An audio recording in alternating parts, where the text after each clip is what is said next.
আরও ভালো করতে হবে, কারণ যখন এত প্রবীণ যারা আমাদের পথপ্রদর্শক তারা যখন ভালো বলেন, আশীর্বাদ দেন, তখন মনে হয় যে আরও ভালো কাজ করতে হবে।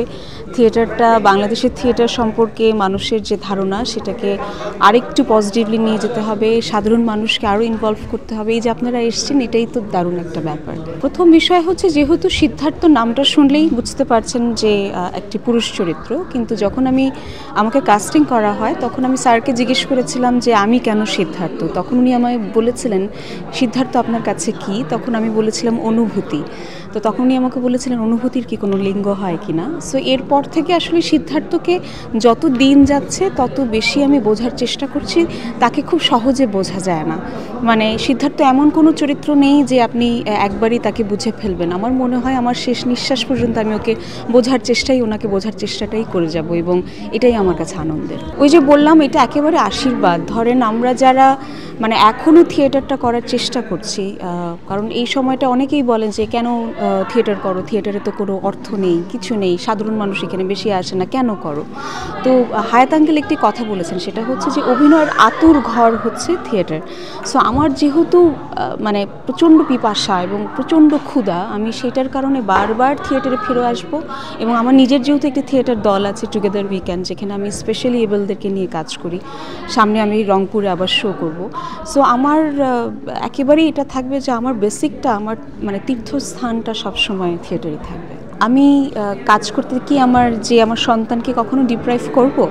সো আমার কাছে প্রেম যদি থাকে, আপনি নিজে মানে অবশ্যই সময় বের করতে পারবেন। এটা আপনার প্রায়োরিটির উপর নির্ভর করে। যেমন ধরেন, এই সময়টা আমার অন্যান্য কাজ ছিল, আমি ক্ষমা চেয়ে একেবারে বিনয়ের সাথে বলেছি যে আমাকে এই সময়টা পাওয়া যাবে না, আমি একেবারেই ধ্যানস্থ থাকবো সিদ্ধার্থ নিয়ে। আবার যখন এই 23 তারিখ থেকে আমি একটা সিনেমার কাজ করব, তখন আবার মানে স্যারকে বলবো অথবা টুগেদার উইকেন্ডে সবাইকে বলবো যে আমাকে আবার খুঁজে পাওয়া যাবে না। সো আমি যখন যে কাজটা করি সেটা তখনই আনন্দের সাথে ধ্যানস্থ হয়ে করার চেষ্টা করি। ডিফিকাল্ট এটা, এবং সেটার জন্য পরিবারের সাহায্য লাগে, থিয়েটারের সাহায্য লাগে, আপনাদের সহযোগিতা লাগে। কারণ বেশিরভাগ মানুষই ভুল বুঝে যে কী ব্যাপার, নশোবা ফোনটা ধরছে না অথবা নশোবা ডেটটা দিচ্ছে না। কিন্তু আমি আসলে যখন যে কাজটা করি সেটার মধ্যেই থাকতে চেষ্টা করি। ফিরে তো আসলো। আমরা তো কালকে খুবই অবাক হয়েছি যে মানে প্রথম কথা হচ্ছে একেবারে দর্শক ফিরে গেছেন। কেউ আবার অভিমান করে ফোন করে বলেছেন যে কী ব্যাপার, এটা কিভাবে সম্ভব হলো, থিয়েটারের সকল টিকিট কিভাবে বিক্রি হয়ে গেল। এটা আমাদের কাছেও ভীষণ একটা দারুণ ব্যাপার এবং আশীর্বাদ বলতে পারেন। আজকেও হাউসফুল, এবং আমরা যতটুকু জানি কালকেরও সকল টিকিট বিক্রি হয়ে গেছে। আপনি যদি দর্শককে কখনোই আসলে মনে করাটা ঠিক নয় যে বাংলাদেশের দর্শক তৈরি না, তারা তৈরি।